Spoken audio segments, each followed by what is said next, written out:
আল শব্দটা আছে সূরা ফাতিহার মধ্যে। প্রথম শব্দটা কি? আলিফ। এইখান থেকে সূরা শেষ সূরা পর্যন্ত আহলে বায়াত পাক পাঞ্জাতনের বর্ণনা। তুমি মাওলা আলীর গোষ্ঠীর মধ্যে ডুব দিয়ে গেছো, ওইখানে হাত লাগাইয়া নিগুর রহস্যের দিকে ডুব দিয়ে দেখো, তোমার সব বুঝাই দিবে। যখন তুমি নিজেকে বুঝতে পারবে তখন কোরআন এমনি আইসা তোমার সামনে খাইয়ে থাকবে, এই যে আমি আসি এনো, দেখেন দলিল আছে। তুমি ওইটা না যায় না আগে গেছে মোল্লার কাছে কোরআন পড়তে, বালা চোখটা গুতায় গাতায় কানা ঘুরে দিছে। এখন কথায় কথায় আউযুবিল্লাহ আর নাতে নাউযুবিল্লাহ, হয় বেদাত আর নেতে হারাম। এই কয়টা সাইডটা কথার ভিতরে তোমরা এখন কুলুর বলদের মতো ঘুরতাছো। চিনতে পারলা না আসলে বিষয়টা কি? যদি আগে গুরুর সঙ্গ করতে, আল্লাহর প্রতি ঈমান আনতে, তাহলে তার চোখটা খুলে দিতে পারতো। সেই চোখে তুমি দেখতে পাইতে কি দেখা যায়। তুমি গেছো মোল্লার কাছে কোরআন শিখতে, নাউযুবিল্লাহ, এটা কোনোদিনই সম্ভব না। তুমি আরবি ভাষায় কোরআন পড়তে পারবে কিন্তু কোরআন চিনবে না। কোরআন কখনো চিনতে পারবে না। তুমি আরবি ভাষা পড়ে তুমি আরবিতে কোরআন পড়তে পারবে, তার মধ্যে বাংলা, ইংরেজি, উর্দু, নাকি সুরান, ইংরেজি যে কোনো ভাষায় তুমি অনুবাদ করতে পারবে, কিন্তু কোরআন কোনোদিন তুমি বুঝবে না। কোরআন বুঝতে, কোরআন হলো নূর। এই নূরে কোরআনকে যদি তোমার চিনতে হয়, তাহলে তোমার মাওলা আলীর দরজায় যাইয়া তুমি সৈয়দ বংশের মধ্যে দাখিল হইয়া যাও, তাহলে তুমি পাবে সেই কোরআনের ভেদ, যেই কোরআন মানুষকে হেদায়েত করেন। জালিকাল কিতাবুলা রাইবা ফি হুদাল লিল মুত্তাকিন। ওই কিতাব সত্য, ওই কিতাব তুমি আগে চিনো, তারপরে বুঝো সে কিভাবে, এবং ওই কিতাব চিনো এবং ওই কিতাব যে সত্য তা তুমি প্রমাণ পাবে। ওই সত্য কিতাবকে ধারণ করলে তুমি ওই কিতাবের ভিতর থেকে দেখবে আল্লাহর কালাম আসতে আছে, যেখানে হয়েছে কোরআন। কোরআন আর কিতাব এক না, আলাদাও না। কথাটা বুঝছো? যেখানে কিতাব ওইখানে পাক পাঞ্জাতন, আর যেখানে কোরআন আল্লাহর সিফাতির নাম, মাওলা আলীরও নাম। কথা বুঝছো? কাজী কোরআনকে যদি, কিতাবকে যদি তুমি 100% সত্য বলে বিশ্বাস না করতে পারো, কিভাবে? আমি অন্য একটা উদাহরণ দিয়ে বলি। হাবিবে খোদা মোহাম্মদ রাসূলকে যদি তুমি 100% সত্য বলে স্বীকার করতে না পারো, তাহলে তোমার কাছে কোরআন মিথ্যা বলে প্রমাণিত হবে। মানুষটাকে বিশ্বাস না করলে তার কথাকে বিশ্বাস করে। কথাটা বুঝছো? মানুষকে বিশ্বাস না করলে তার কথা বিশ্বাস করা যায় না। কথা বুঝছো? তোমার বিশ্বাসের দরজাটা এখানে, দরজাটা ওইখানে। ওইটা যখন তুমি সত্যভাবে ধরবে, সেই কিতাবকে যখন তুমি চিনবে, দেখবা সেই কিতাব কিভাবে হুদাল লিল মুত্তাকিন হয়ে যেতেছে। এটা আহলে বায়াত পাক পাঞ্জাতন সৈয়দ বংশের কাজ। এই ইমিটেশন মার্কা সৈয়দদের কাজ এগুলি না, এরা হলে ব্যবসা। বুঝো না? তুমি, তোমার 10টা টাকা ভক্ত দিছে, ভালো, গাউসে পাকের ভাষায় এটা আল্লাহর তরফ থেকে আইছে। তুমি যে হাত পেতে ভিক্ষা করতেছো ভক্তের কাছে, আমার ওইটা দাও, আমার ওইটা দাও, আমার ওদিকে দাও, ওদিকে দাও, এই ভিক্ষা করাটা তো নবীর বংশের কাজ না। নবী তো বলছে কি জানি, নবীর শিক্ষা করুণা ভিক্ষা, মেহনত করো সবে। এই তোমরা হাত পাচ্ছ কেন? হ্যাঁ, তুমি হাত পাতলে কেন? তুমি তো হাত যিনি পাতে, যিনি দেয় সে বড় না যে গ্রহণ করে সে বড়? ও তো দাতা, তুমি হয়ে গেল গ্রহিতা। তুমি মুর্শিদ হইয়া কেমনে গ্রহিতা হইলা? সে যদি ইচ্ছা করে কিছু দেয়, এটা সম্মান। এইটা দেওয়ার জন্য কোরআনে বারবার অনেক আয়াত নাজিল হয়েছে। এখন মৌলবীদের ভাষায় ওই আয়াতটার ফরজিয়াত উঠে গেছে, এখন মুস্তাহাব বহাল আছে। মানে পীর মুর্শিদ সম্মানী ব্যক্তিকে কিছু দেওয়াটা ভালো জিনিস, আর যদি না পারে তাহলে আল্লাহ ক্ষমাশীল। তাই গাউসে পাক বরফির আব্দুল কাদের জিলানী তার ফাতুর রহমান ফাইজুর রহমান কিতাবের মধ্যে বলছেন, তার ভক্তদেরকে বলতেছেন, তোমরা মনে করি না তোমরা আমাকে কিছু দাও, না না না, আল্লাহই দেন, তোমাদের মাধ্যমে দেন, তোমাদের মাধ্যমে দেন। যখন আল্লাহর মাধ্যমে কিছু আছে এটা তোমার সম্মানিত। আর তুমি যখন ভিক্ষা করো, তাহলে নবীরা নিষেধ করছে, নবীরা নিষেধ করছে। নবীর শিক্ষা করো না ভিক্ষা, মেহনত করো সবে। আমি বলি না যে মানুষই ভিক্ষা করবে, পীর সাহেব যদি ভিক্ষা করে, তাহলে এরা মাওলা আলীর গ্রুপে দলের না। কথা বুঝছো? ওই রোজার মাস আসবো, মোটা মোটা পয়সাওয়ালা লোক দাওয়াত দিবে নাকি, দাওয়াত দিয়ে কয়টা বুটপুরি দেখাইয়া, হ্যাঁ, এরপরে তোমাদের সাজানো কিছু লোক লইয়া কইবা যে উমুকে 50,000 দিতেছে, উমুকে 1,00,000 টাকা দিতেছে, তো যেই বেটারা দাওয়াত দিচ্ছে হ্যাঁ তো ঘুরে গেছে সিফাত, হ্যাঁ চিন্তা করছে সব তো বলে লাখ টাকা দেয়, 50,000 টাকা দেয়, 20,000 টাকা দেয়, আমি না দিলে কেমন দেখা যায়, তো হ্যাঁ ও ব্যাগাতে ঘুরে দিয়ে গে, এই না? এই ভিক্ষা খয়রাতি নবীর কবে থেকে শিখেছে কও? তোমাদের মাদ্রাসাটা ঠিক করো, তোমরা কোন মাদ্রাসা ঠিক, সিয়া না সুন্নি না রাফিজি খারিজি হলফিয়া তলবিয়া মালামাত্রে কেরামতিয়া, কোন ফেরকার মাদ্রাসাটা ঠিক, ঠিক করে দেখি।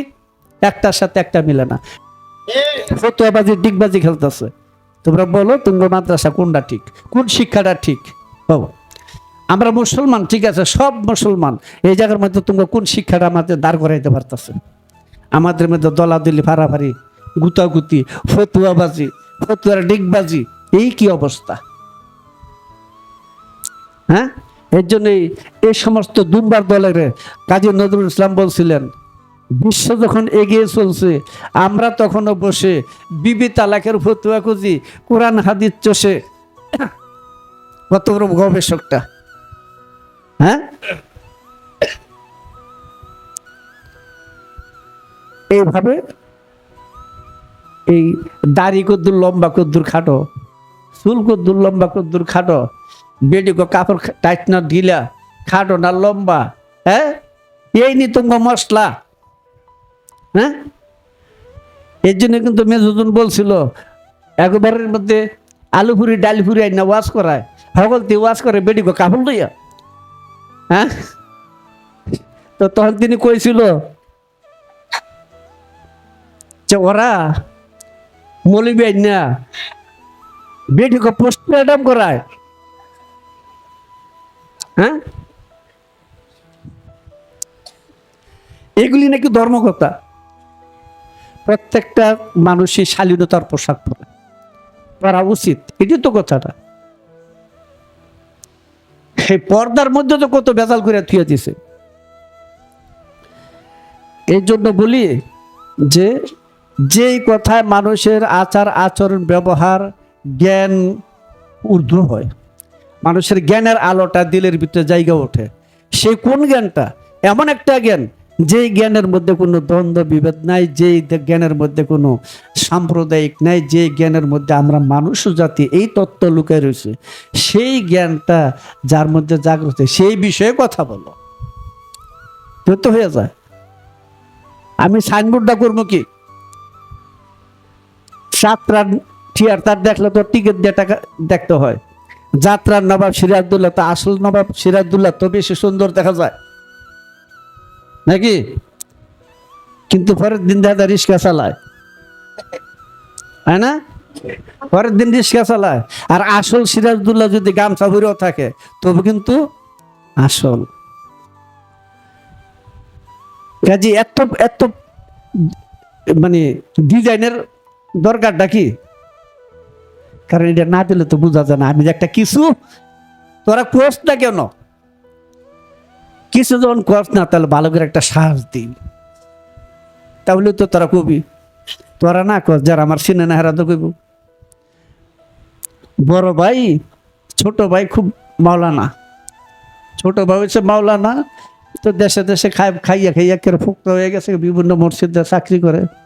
ছোট ভাই চিন্তায় বড় ভাই চিন্তাগুলো, হ্যাঁ এই জব্বাটা গায়ে দেয়, এটা গায়ে দিলি বুঝি এরকম খাওয়ান পাওয়া যায় আর মানুষের সম্মান পাওয়া যায়। তো একদিন হ্যাঁ বাড়িতে গেছে দূরে কাজে, হ্যাঁ জুব্বা না লয়ে হ্যাঁ হাঁটে, আর তার থেকে গেছে 2-3 গ্রাম পারছে, আর আসরের সময় হয়ে গেছে, মানে ওই মসজিদে আবার মৌলবি নাই, তো হ্যাঁ এই জুব্বা ফাগরি দেখে হ্যাঁ হয়তো ধরছে, দূরে টানে আয়া নামগো মসজিদে আমগো নামাজ পড়ে, আমগো ইমাম সাহেব নাই, মানে হ্যাঁ তো খালি দূর ধরে খালি উল্টা টানে। হ্যাঁ, তো হ্যাঁ আরে বড় আলেম তো বেশি বেকারটা না করলে যাইতো না, তো হেরা বেকারটা করে করতে করতে করতে করতে কি করবো, ফালে ফাঁচাগুলো করে নিয়ে যায়, নিয়ে খাড়া করে দিছে। এখন মসজিদ হলো পুরান মসজিদ, বেড়ার মসজিদ, কিছু বাঙ্গা সাঙ্গ আছে। এখন হ্যাঁ চিন্তা করে দেখে আসল নামাজ কয় রাকাত, এটা তো আমার জানা নাই।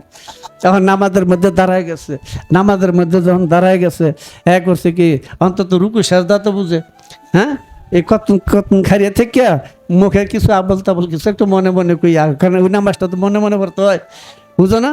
এ দিছে রুকু, রুকু দিয়া যখন সেজদা দিছে, সেজদা দিয়া সপ্তাহে সেজদা দিছে, হ্যাঁ ফাঁসাত আছে সপ্তাহে সেজদাটা ঘুরে রয়েছে, এই ফাঁকে হ্যাঁ করছে কি বেড়া ফাঁকে দা বাড়িয়ে গেছে গা।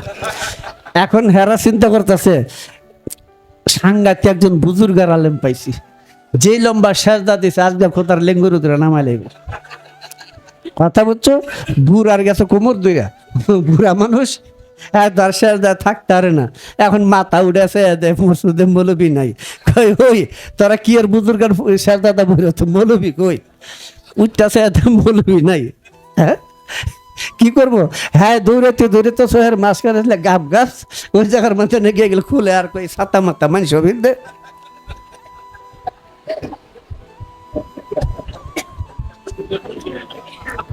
মৌলবি সাজে কাজ হবে না, আর এগুলি করা উচিত না, সাজে কাজ হবে না, ব্যাস দূরে কিছু হয় না। এটার প্রমাণ মাওলানা রুমি দিছে, মাওলানা শরাফুদ্দিন দিছেন, ইমাম গাজ্জালি দিছেন, গাউসে পাক বরফির আব্দুল কাদের দিয়ে গেছেন, এইগুলো প্রমাণ দিয়ে গেছেন ওনারা, সমস্ত ওলিরা দিয়ে গেছেন। এর জন্য বলি এই সৈয়দ মার্কা ইমিটেশন পীর সাহেব আর মোল্লারা ধর্মটা খাইছে এগুলি করে, কথা বুঝছো না? কোথায় জানি মোতালিব আছে না বান্টির, হ্যাঁ এখানে এক লোকে বলে কয় কয় শরম নাই, খুব পরহেজগারি, খুব পরহেজগারি, এখানে খুব আমল হয়, নামাজ পূজা খুব বেশি হয়। এ আর আমরা তুই যেমন দোনা আরেক দোন আরেক কইছস, তুই বুঝোস হ্যাঁ তো নবীর বংশের না, হ্যাঁ নবী বংশের সাথে তার কোনো যোগ নাই, সম্পর্কই নাই। কথাটা বুঝো, কিভাবে নবী বংশ যোগ হওয়া যায় এটা মনে তার কোনো ধারণাই নাই। তুমি কেন কইছো? কারণ তুমি যেমন একটা বুদ্ধ, ওইটা একটা বুদ্ধ, তাই যা দেখছো তাই কইছো। এই জন্য আমাদের এই অবস্থার থেকে আমাদেরকে একটু সতর্কই থাকতে হবে।